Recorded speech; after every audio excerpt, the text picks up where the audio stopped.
Shame on you, senators and congressmen, who have turned this headquarters of a great and self-governing people into a bawdy house. The time for this shame is ending. The people see it and have decided against it.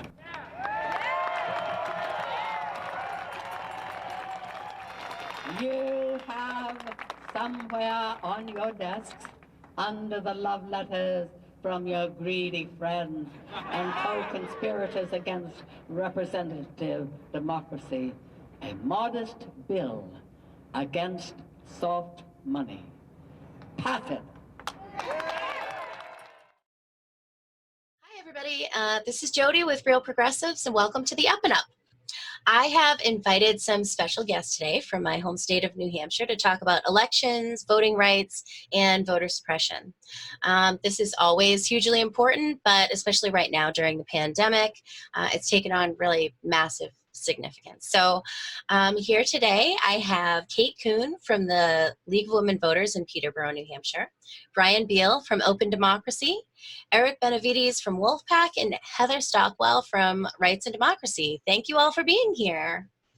I'd like to give everyone a little bit of an opportunity to introduce your respective organizations and how you specifically focus on elections, voter suppression, things like that. So if we want to start with, let's start with Kate Coon from the League of Women Voters. Hey, Jodi, thank you so much. It's an honor and a privilege to be here. I was invited, I think, because of being part of the Granny D Walk last Saturday, which I think Brian Beihl will talk a little bit more about. So League of Women Voters, of course, is national with a very active League of Women Voters of New Hampshire state organization that's worked very hard on the legislative level on redistricting, campaign finance, anti-gerrymandering, safe and fair elections and that kind of thing. And I represent the Peterborough Plus unit, which is about 11 towns in the Monadnock region. And so I think we'll probably talk a little bit more later about what each of the organizations is doing. Is that right? Yeah, I was just thinking we could get kind of an overview. Okay, so one of the big things that the League of Women Voters is always trying to do is to increase voter participation and voter education. It's nonpartisan. So we have spent before this a lot of energy on outreach to voters, to new voters, to young voters, to make sure people are registered, want to participate, know how to participate. I'd say this year a ton of our energy is switching to just the more mechanical part of how to vote, when to vote. We had kind of a trial run in Peterborough because there was our town election in July.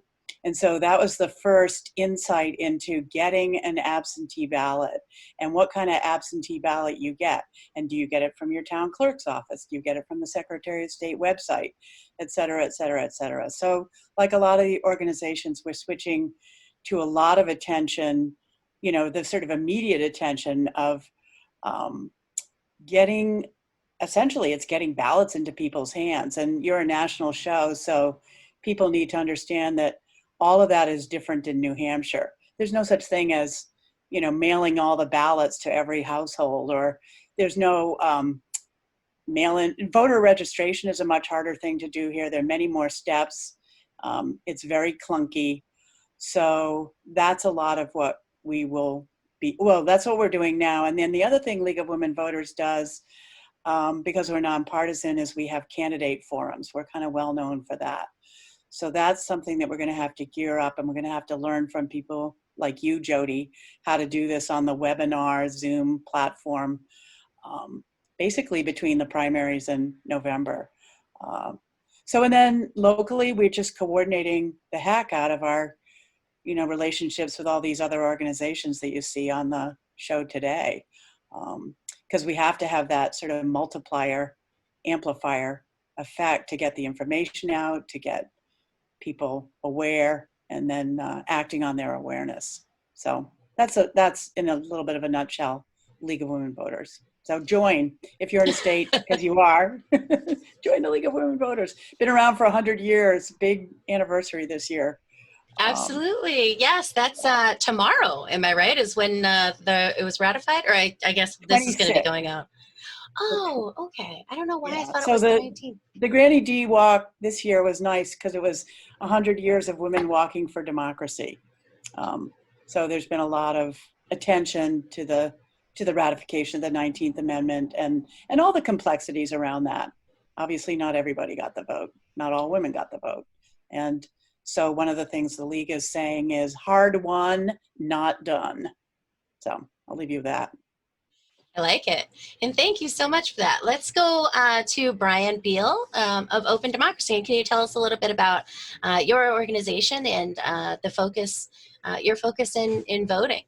Thank you, Jodi, and thanks for the opportunity to be here. I really appreciate it. Open Democracy is a nonpartisan nonprofit that was founded by Doris Granny D Haddock, and I can tell you a little bit more about her in a minute. But we are an organization that works like Wolfpack. We do campaign finance reform work in New Hampshire, but every 4 years we become a national group. And we have presidential town halls about democracy issues. And we did 11 of those this past year with our partners. But now we're back to focusing on New Hampshire and, where we do a lot of work on redistricting and transparency of money in our system. Making sure that we eliminate corruption in our state government. Right now, none of that matters if people don't have the vote. And so we are really focusing on, during the pandemic conditions, focusing on getting the ballots into people's hands. And as we know, there are forces afoot that are trying to prevent that from happening. We like to think we have this great democracy in New Hampshire. We are the first in the nation primary, and we have all these great things. But there are more than one group here in New Hampshire that is trying to derail and to make sure that only certain groups of people vote and not everybody. And our goal, we're nonpartisan nonprofit. We want everybody to be able to vote, no matter whether they're red, blue, or purple. Absolutely. And also we have Eric Benevides. He's here from Wolfpack, an organization most of you who have watched the show before know that I am also a volunteer with. So Eric, why don't you kind of, I know people have heard a lot about Wolfpack because I volunteer with them, but let's give them a little refresher course. How about that, Eric? And let people know where we fit into this. Thanks, Jodi. Yep, and thanks for having me here. I really appreciate it. So to go over Wolfpack, we are a cross-partisan national organization, and our singular focus is to try and get a 28th Amendment to the U.S. Constitution on campaign finance reform. We are trying to end corruption, and the way that we did that is Wolfpack really took a step back to look at the movement overall over the last 40 years.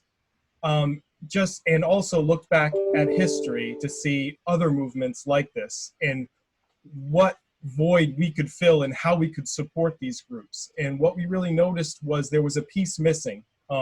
Historically, every movement like this has had a state's convention call branch to it.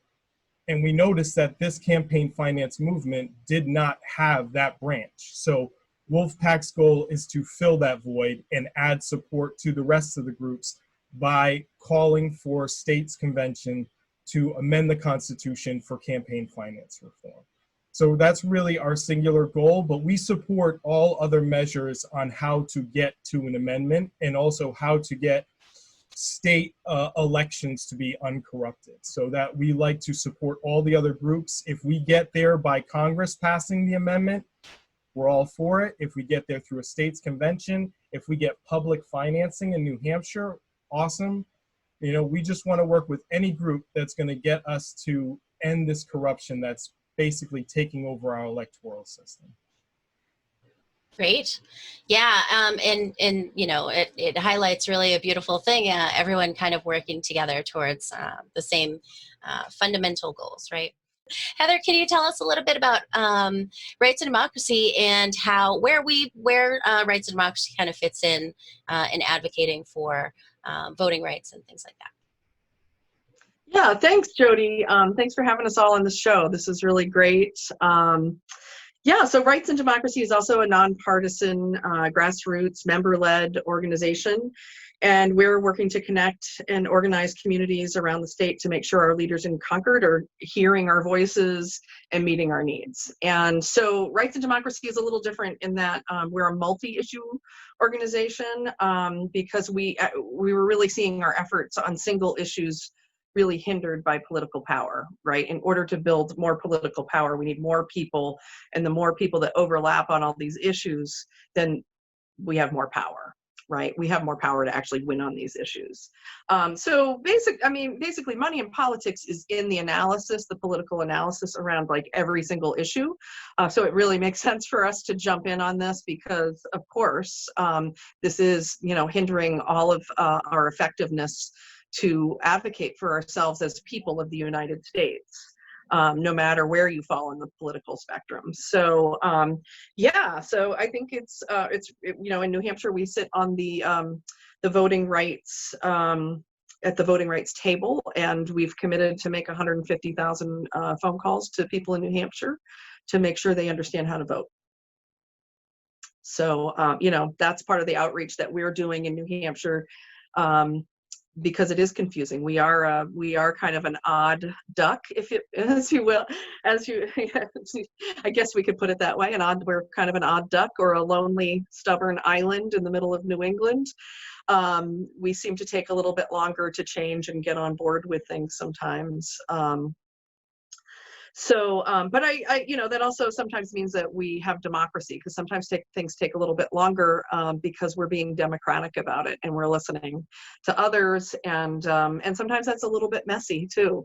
So I guess I'm grateful for that aspect, but this election season is like no other, and part of our work does really center around electoral politics. We're a C3 and a C4 organization. So part of how we build power is, you know, endorsing candidates that really uphold and uplift our values and the issues that we're working on. Awesome. Thank you, Heather. And I think one beautiful thing to take from this, and I know I've already kind of said this a little bit, is the coordination through these different organizations. That while some of, you know, Rights and Democracy, for example, tackles a lot of different issues, and, you know, for example, Wolfpack is a single issue. We all support each other in this ultimate goal. And so one of the things that we've done together, which is where this whole panel came from, was the Granny D Memorial Walk, where all of these organizations co-sponsored. So all of these organizations here were co-sponsors with Granny D Memorial Walk. But to tell us a little bit more about Granny D herself, I mean, this is, you know, when you want to talk about New Hampshire's uniqueness, Granny D she is infamous. And when I moved to New Hampshire and I started calling my legislators, and especially about campaign finance reform, they all said, oh, do you know who Granny D is? Oh, you have to look up Granny D. So I've learned a lot about her, but Brian, working for the organization that she founded, knows a lot more. So Brian, can you explain to us a little bit about Granny D and what you know, how the walk came about? Absolutely. So Granny D is surprisingly, like in around the country, among campaign finance people in particular, is an icon. But surprisingly, in New Hampshire, her memory is faded a little bit now. When you ask young people, they don't necessarily know who Granny D was.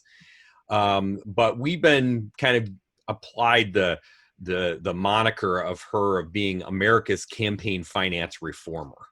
She has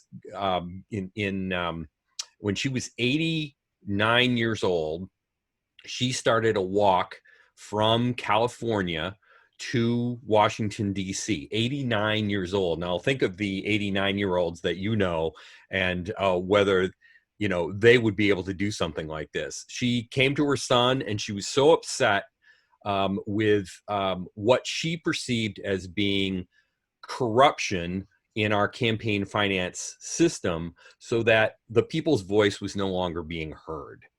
That big corporations and special interests were buying access, and that our elected representatives were, especially on the national level, but now increasingly at the state level, are only listening to their donors and not listening to what we have to say about prescription drugs and gun laws and health care. There is, you know, every issue that you can think of is being blocked or manipulated by big money interests. And Granny D saw that early. She saw the decline of the increase in money and the decline of the influence of the voters back from the 70s into the 80s, and didn't like what she saw. So she went to her son, and her son thought that she was absolutely out of her mind. But they took her out. She learned how to camp, and she averaged 10 miles a day in walking. Granny D had deep connections to her community and culture. An activist throughout her life, she gained her greatest fame for a feat she began at the age of 89. I began my walk, my 3,200-mile walk, in California, and walked to Washington, D.C. Along the way, I talked to many thousands of people and many hundreds of reporters to generate interest in passing a bill that would make it illegal for corporations and unions to directly give their own money to candidates for federal office, which includes the president and members of Congress. The walk was difficult, but the very act of doing something difficult attracts people to your cause. I thought I would not be able to finish my walk on time because a large blizzard hit near the end of my journey. Luckily for me, I am a long-time skier, so I skied the last 100 miles into Washington. Granny D won enough bipartisan support for Congress to pass the McCain-Feingold campaign finance bill. It was not much of a reform, really. It did stop a lot of check writing in one direction, but money flows to power. The real reform has to come from candidates who pledge to take none of that special interest money and who begin to win elections without it. To the end of her life, Granny D walked the walk while promoting the role of citizen. We take the pain of social change upon ourselves so that others will consider the issue more carefully.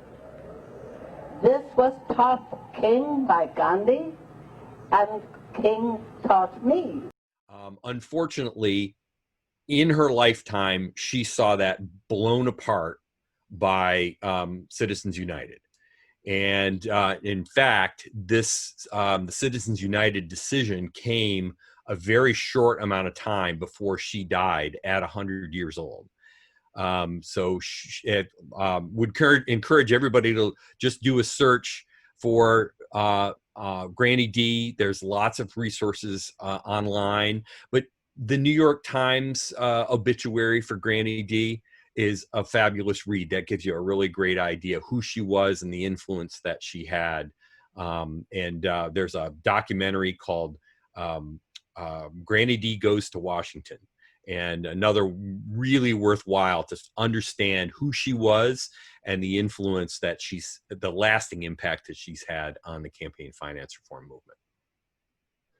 Yeah, I will say, I learn more and more about her all the time. And specifically at this, the rally that was after the walks, it happened last Saturday, a friend of hers got up and gave a speech, and it was really interesting. I think, and correct me if I'm wrong, but I think what I remember her saying was that this was a speech that she had delivered from the balcony that Martin Luther King had been shot on. At the Lorraine Motel in Memphis. That is indeed the case, and that speech is chronicled in a book. I'm going to let Kate tell you show you the name of the book. This is a relatively new book that was edited by Dennis Burke, who was Granny D's co-author on her book, Walking Across America in My 90th Year. Unfortunately, that book is out of print now, but those speeches are absolutely fabulous and inspiring.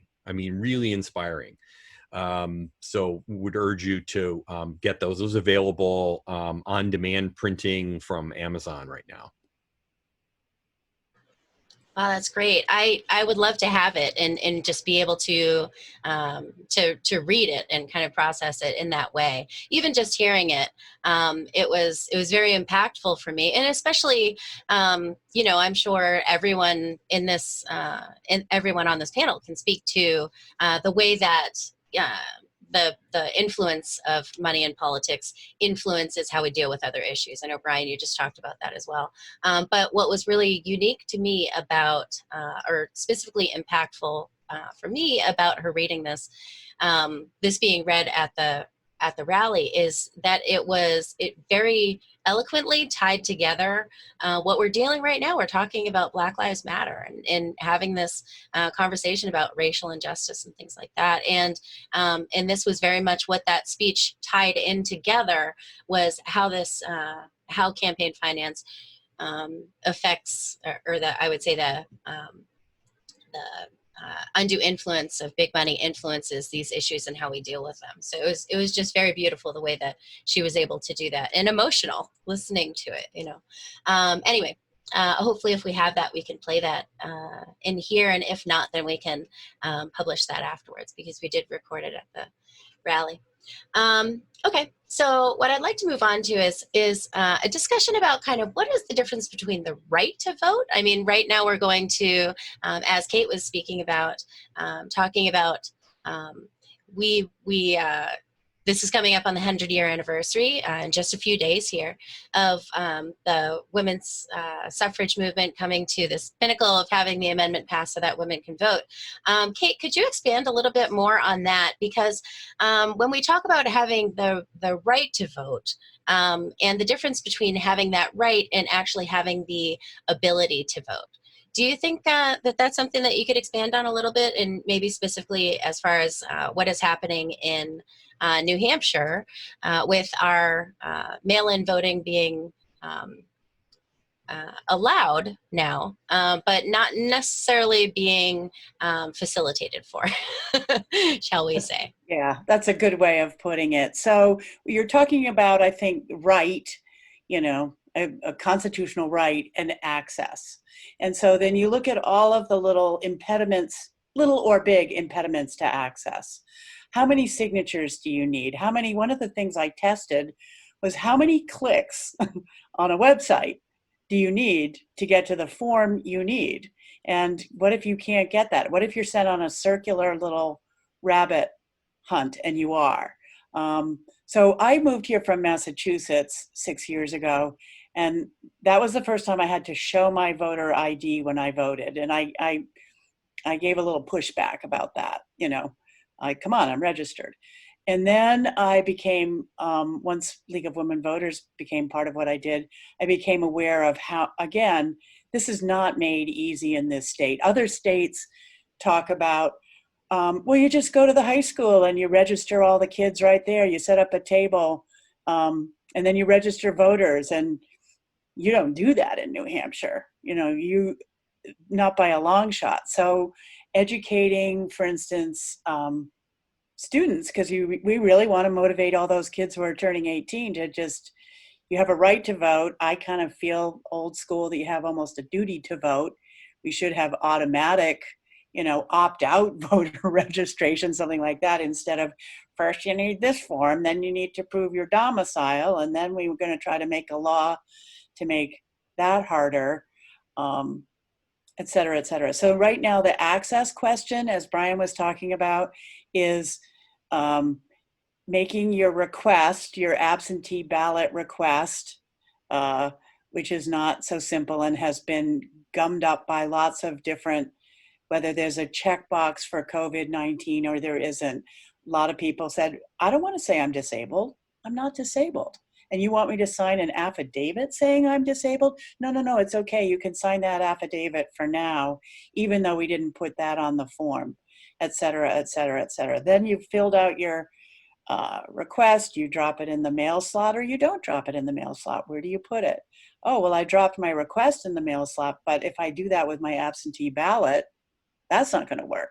So there's just a lot of little, those are little impediments, but any little impediment, I watch this with motivated voters, they're impediments for motivated voters. They don't have easy answers to some of their questions. So what about the not so motivated voter?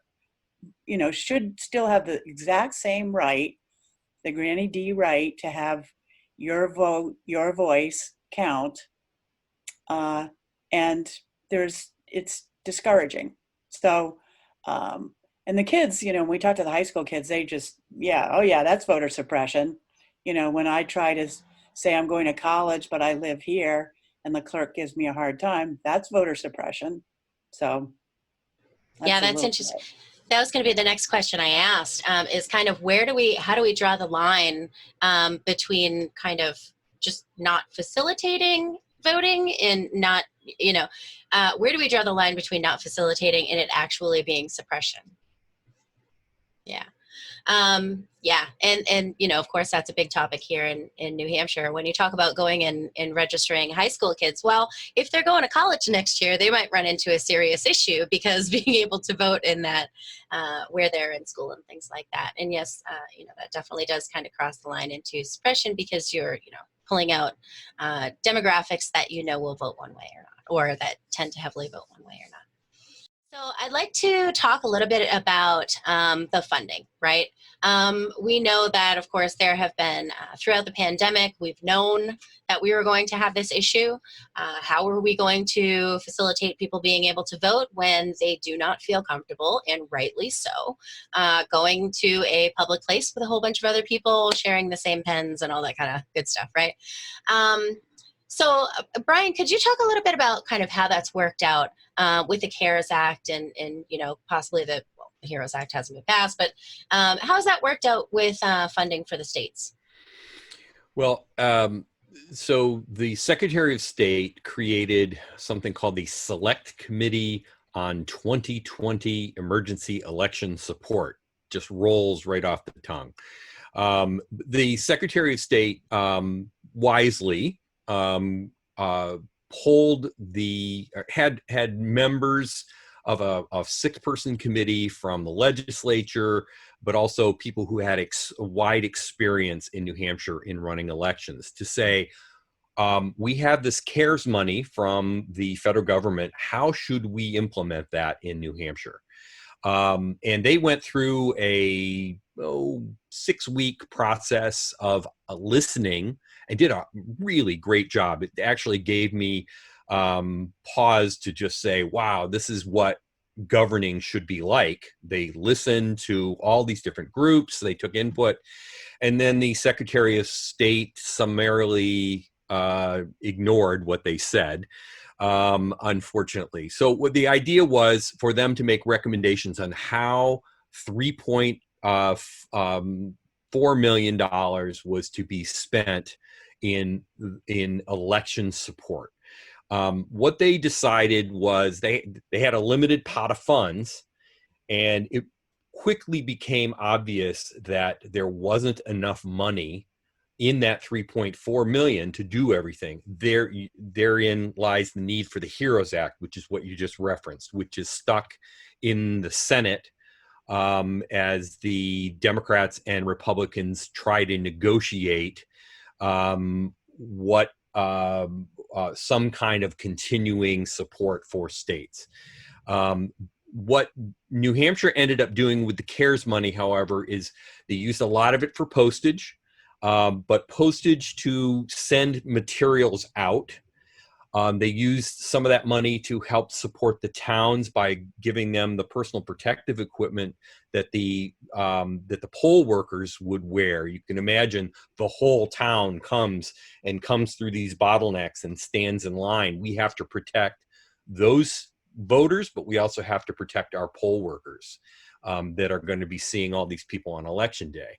And then there was support for towns on the additional expenses of having to vote by mail, in this case, an absentee ballot process here in New Hampshire.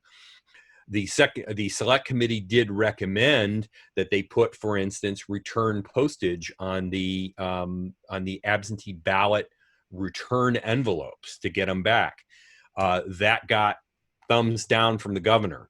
They passed some legislation in an attempt to streamline the process so that that it would be easier for people to vote by mail. And unfortunately, that one of the bills got voted down. Another one got stripped of a lot of the content of it and the support and the bare bones. Basically, the New Hampshire the New Hampshire governor and secretary of state and attorney general did the absolute minimum that they could get away with to allow people to vote by mail. So, you know, yeah, okay, there's some things that have been done, but it wasn't the money that could have been spent in the way it should have been spent is the thing. They did protect poll workers. They did get mailers out to people, but they didn't make it easy. To kind of echo what Kate has said, is that it isn't as voter friendly as it should have been. Yeah, that's interesting too. You know, of course, one of the things that we focus on with Real Progressives is kind of the difference between, you know, federal funding and state funding, and how that really functions, right? So within the state, we, you know, where it stands, you know, for example, for New Hampshire, we've had funding come in order for us to, and does that come in the form actually, Brian, of a block grant? The states actually applied for this money, and then in turn, towns are going to be applying for relief if they had additional expenses. And then the PPE that I mentioned, the state is actually acquiring that and then distributing that throughout. Does that answer your question? Yeah, that does. It makes sense. And so at this point, the way that the money that has been allocated is specifically for elections, right? It's specifically for this election to ensure that during the pandemic, people are able to vote. So this is not a situation in which it would be taking away from other social services, and you know, we would need to take away from anything else in New Hampshire. This was dedicated money for election support. Okay. The CARES Act, however, had a lot of other components to it, including relief for businesses and a number of other social support, safety net type of thing. But that $3.4 million that we were talking about is only for election support. And the HEROES Act, in its original form from the Democratic bill, had $3.6 billion nationally. I don't know exactly what our percentage would be in New Hampshire, but there was additional money coming, which I would say is needed here in New Hampshire as well. And we would definitely want cities and towns to be as strong as they could be to protect voters and poll workers. Absolutely. So I guess, you know, just to kind of wrap up the conversation, we have had a huge awareness is at its heights right now, concerning the Postal Service, right? And of course, when we talk about mail-in voting, it all has to go through the Postal Service. So kind of an open question to anyone here. Are we, you know, does this apply in New Hampshire where we need to be concerned about the Postal Service? Do you think that these things kind of take care of the expenditures that we're going to need to make to facilitate mail-in voting? And when we talk about what's in the HEROES Act to address the issues with the postal service, is that something that is imminent that we need, or do you think that we're taking care of with what we have now? I can tell you, in fact, I just wrote and recorded this morning an Open Democracy Minute, which is a radio thing that I do on the Postal Service. So in New Hampshire, 4 sorting machines were removed from the main sorting facility in Manchester. So what you've been hearing nationally is in fact happening here in New Hampshire. There are slowdowns throughout. I think Eric might be able to talk about there's also the big money aspect of this, the special interest aspect of privatizing the post office, which is in the background as well, which is something that's kind of a long-term thing. But the immediate impact is serious here in New Hampshire. And there are already delays that are happening as a result of this. So our advice from Open Democracy is, if you've got your absentee ballot, get it in now. Don't wait. You need to get it in now, and a 10 to 14 day lead time prior to the election, in order to get it, not only get it through the post office, but also get it sorted and managed by the town clerks and city clerks around the state. Yeah, I would love to hear about that, Eric. If you do have some commentary to make on that, we talk a lot about tying the influence of big money in politics to the effect on our policy and things like that. And I'm curious, how do you kind of see the influence of money in politics influencing how what's happening with the post office and all that right now? Well, I think anytime you're talking about privatizing a public system, what happened with our prison system, what happened with, what's happening right now with our postal service, any kind of the Medicare, issue, all that kind of stuff, Social Security. These are all, things that pull with our citizens at incredibly high numbers, but yet we're moving towards privatization of these systems. So I think that really, you really just got to go back to the money. Where's the money coming from? What's influencing these politicians? Why are they making these moves? And it really just goes back to corruption. We're trying to privatize these systems because it makes money for the private sector, and they're the ones that are feeding money into our politics. So anytime you talk about that, I always bring up the Princeton study whenever we talk about things like this. They did that great study, and I encourage anybody to go look at it, where they tried to find a correlation between what the general public wanted and policies that were being enacted. And they found that within the donor class, the people that were donating large amounts of money to our politicians, there was a direct correlation to what the donor class wanted and what policies were enacted. And for the rest of us, there was a zero correlation between what we wanted, what we needed, and what got put into policy. So I think that says it right there. It's like, this isn't about, what the public needs. It's about what the donors need. And that's really what Wolfpack and all of these organizations here are trying to fight, is trying to get the power back to the people where it belongs, and how our republic is supposed to function.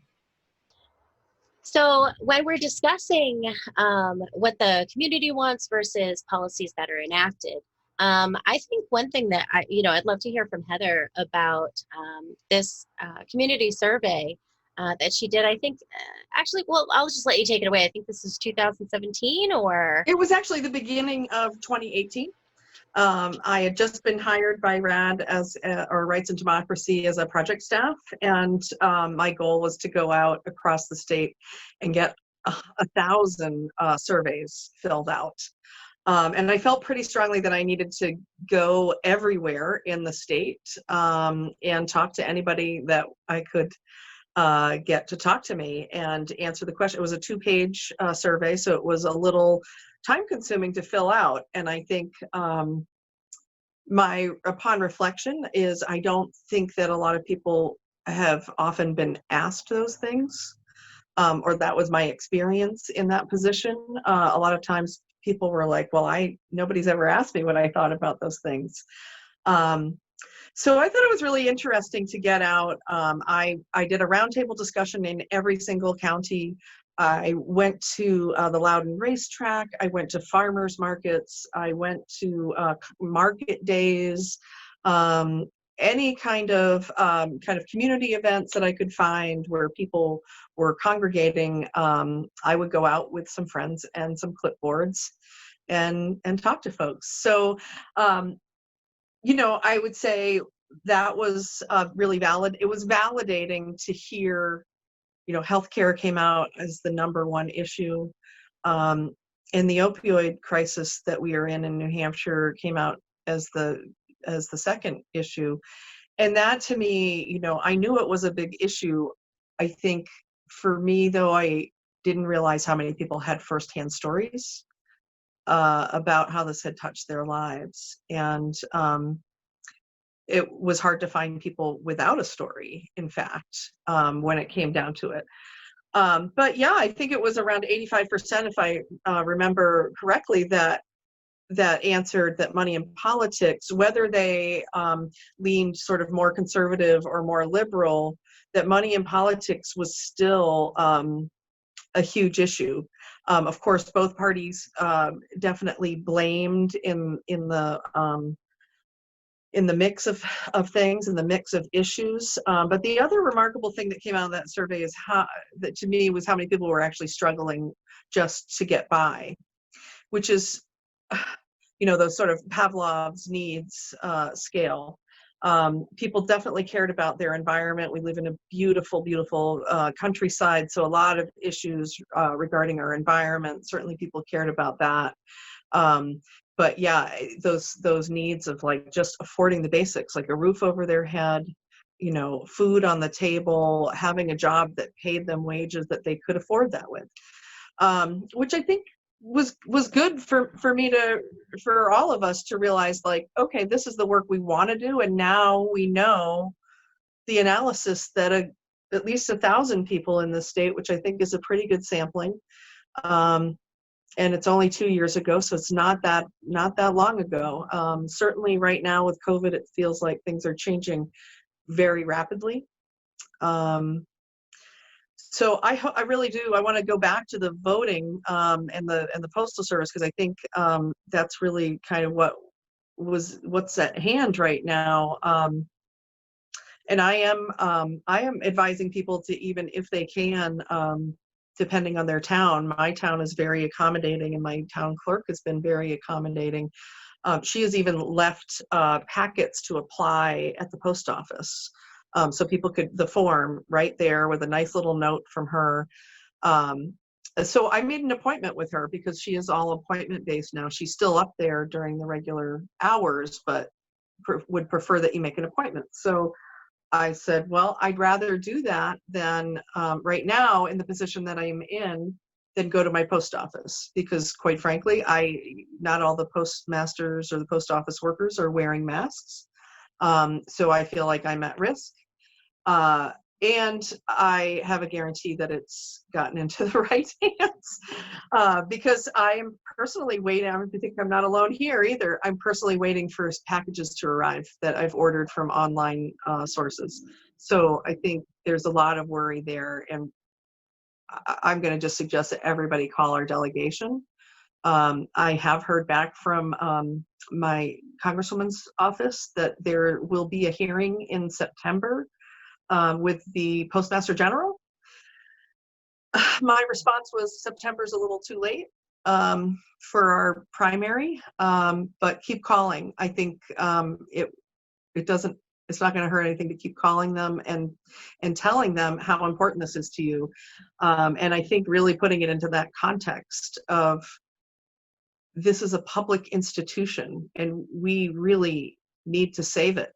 As well as other public institutions in our society that deserve saving as well. But this one is so important, and as far as voting and as far as medications, we keep hearing about people not being able to receive medications, let alone your new pants or your whatever techie thing. So it's a real issue that I know in my calls, a lot of people are really concerned about. Yeah. Comes up a lot. Yeah, and I think all of these things kind of work together. All of these things work together in a way that allows us to exercise our democratic values. I mean, this is how we need to function. We need to have free and fair elections so that so that throughout the campaign, people are able to get good information, know what they're voting for, and then of course not have that influence, which ends up turning into a lot of oversimplification and just vilifying the other, right? Instead of actually getting into the nuance of the conversation. And then to be able to exercise that right to vote in a way that is actually accessible and is actually facilitated. And so all of you, all of your organizations work on this in one way or another. And, like Heather said, kind of, I think that was a bit of a call to action, what people should be doing. I'd love to give everybody an opportunity to do the same, to kind of talk about what people can do, whether they're in New Hampshire. Of course, you know that this is a national show. And so kind of what people can do in New Hampshire, or how people can kind of replicate it in other states, what people can be doing in other states. And of course, I know that's a little bit of a tricky question because all of the states are different and they're approaching this differently, right? But yeah, kind of those vague outline, we could go around and everyone kind of give their call to action. So Heather, if there's anything that you want to add, I want to give you an opportunity where I'm directly asking you instead of seeing what you had said. Do you have anything that you'd like to add? Well, I think there's so many things to do. I mean, you could write a letter to the editor, but I think, for me, it's like about local and hyper local. So reach out to your neighbor and reach out to some friends and make sure that they have done what they need to do to vote and that they have a plan.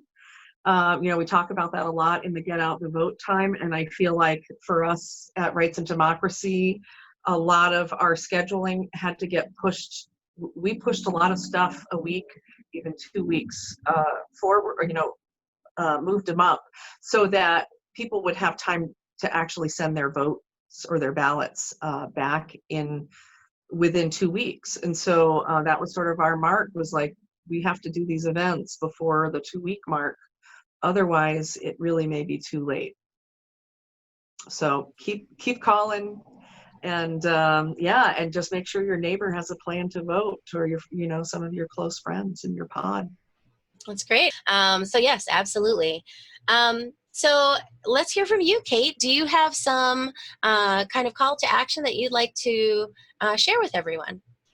Yeah, definitely. VOTE, one of our very creative league members who started Children in the Arts, made these great big signs, 4 letters, and then signs that went with it, because your mother said you should, or, reasons like that. So get the message out on several different platforms. And as Heather said, absolutely hyper-local.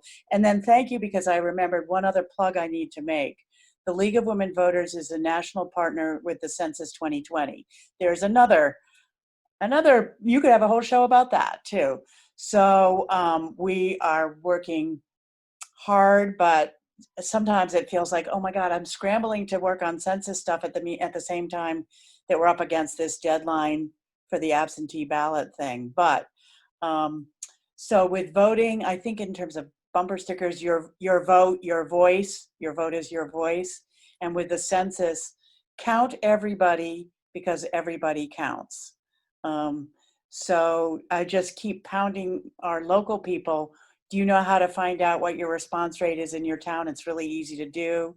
Compete with each other a little bit. We were able to get Dublin up because we found out that everybody's in PO boxes, and so what to do about getting people to know that there's even a census form to fill out. So that feels urgent to us as well right now, League of Women Voters. Yeah, you're absolutely right. And I think I should have brought that up before. So I'm so glad you did. When we talk about how these things all affect each other, the census is a very big thing. I mean, that determines how we allocate representation, which is very, very important. Absolutely. Yeah, Thank you, Kate. 10 minutes, 10 questions, 10 minutes, 10 years. That's what everybody has to realize. And certainly the powers that be that are trying to suppress the census fully understand that this is a decade's worth of either mischief or constructive change that happens out of the census 2020. Right. Yep. All right. Well, how about you, Brian? Do you have some call to action you'd like to share with folks? Absolutely. Now, I'm going to address your audience who may say, well, I don't really have a lot of time to give to be an activist. I'm not an activist. Well, folks, given the landscape of the last several months, you need to take action. You don't necessarily have to be an activist. There are small things that you can do as well as big things. So Open Democracy has its Open Democracy Action regional democracy teams around New Hampshire. We have 6 of those around the state, very similar to what RAD has in the state as well. And we have, every week we do actions that are somewhat, they can be very simple, but are very meaningful and very important. And when you start to add up the little actions that different people do, they can amount to some pretty serious change right in your own community. You don't have to go halfway across the state. You don't even have to hold a protest sign, but there are things that you can do with a computer and a mouse and go out and really make some change. So you can't wait. You can't stand on the sidelines here. You need to get active.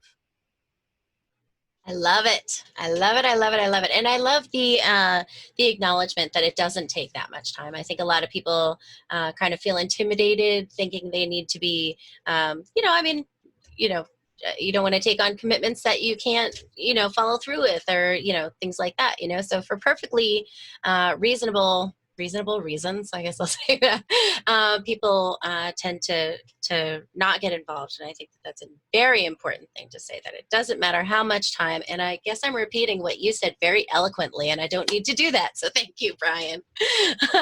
Eric, with just the couple minutes we have left, can you kind of give us the Wolfpack pitch? What can people do to get involved with yours, and how can they replicate it in other states?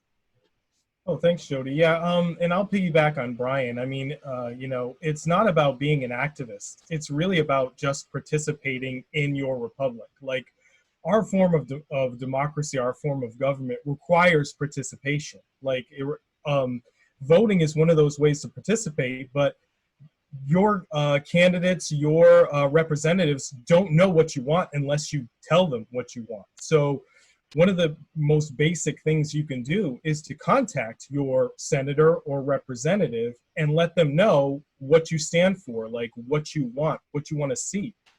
And that's really what we advocate as the very base of our action. And that takes minutes to just send an email or make a phone call to your legislators and just let them know how you feel and how this current system of government is affecting you. And really, if people want to participate in Wolfpack, you can go to wolf-pac.com/NH. And there you can find all the information you need about what we're doing in New Hampshire. We've come really close so many years to passing our resolution. So please just visit that site. I'll say it again, wolf-pac.com/NH. And that'll give you all the actions that you can take. And really, just like I said, just participate, talk to your legislators, let them know what you stand for and what you care about. Jodi, I have a great quote from Granny D to share with you. Great. That fits exactly what Eric just said, which is democracy isn't something we have, it's something we do. So that's Granny D. Beautiful. I don't even want to say anything else. I just want to end it with that.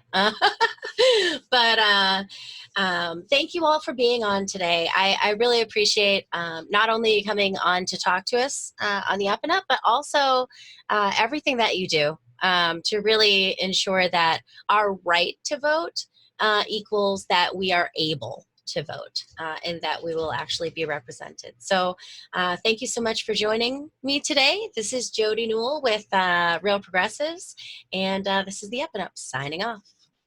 Carol is a lifelong friend of Doris and also of a former board member of Open Democracy and still very active today for campaign finance and voting rights. In Granny D's attire, in her outfit.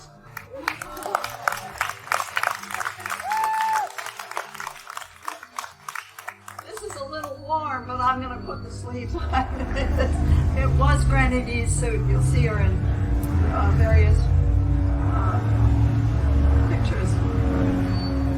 Granny D was not part of Black Lives Matter, but in a sense she really was.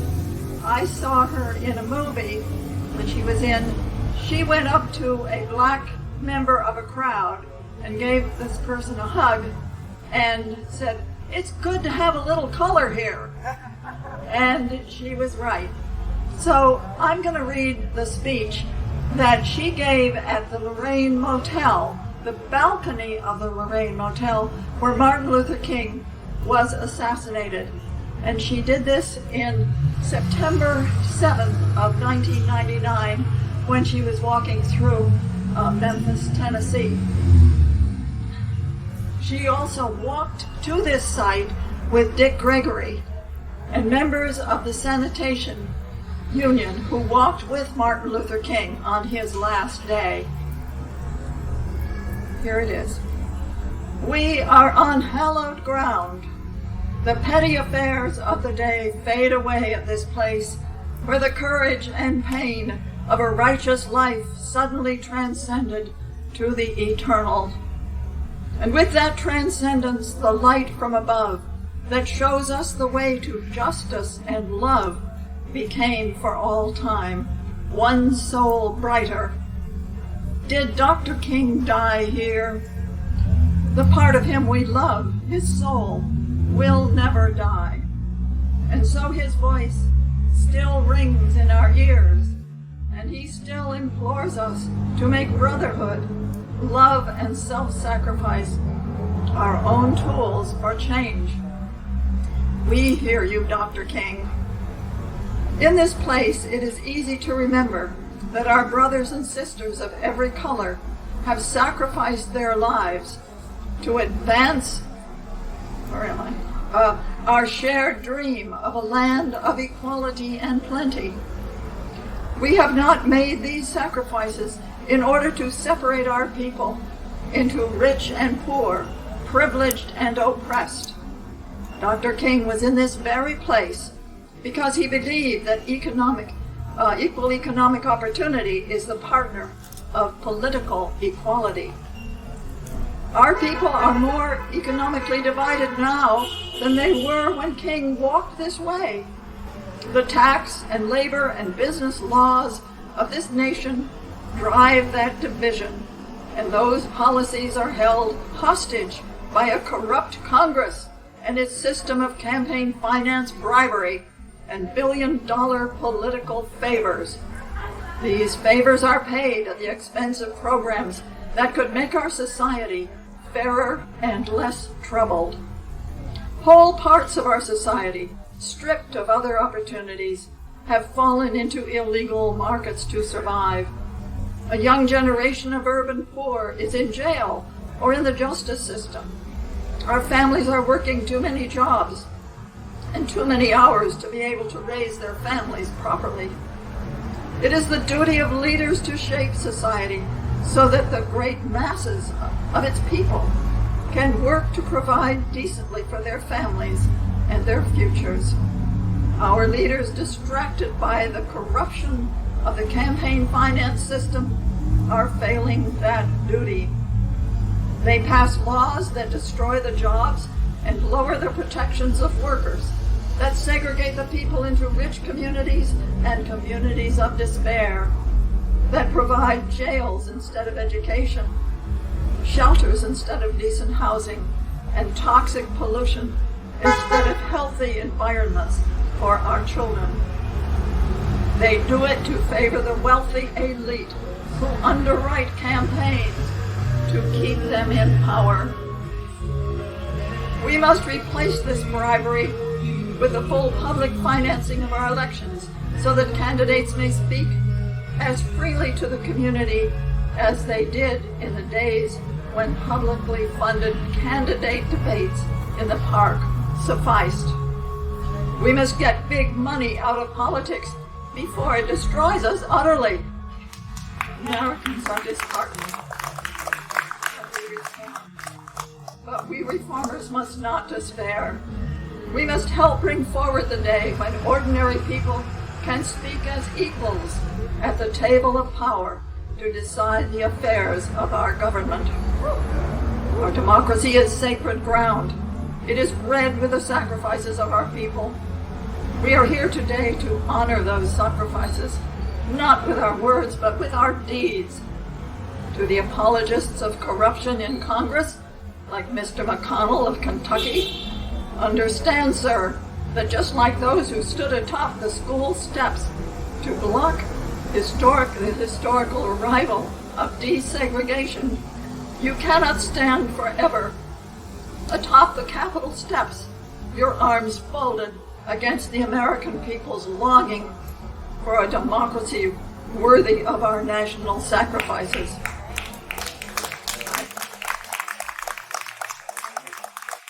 I thank Mr. Dick Gregory and the Memphis sanitation workers who have walked with me today. I hope you will walk with me again in January in Washington. By then I might need a hand up the Capitol steps.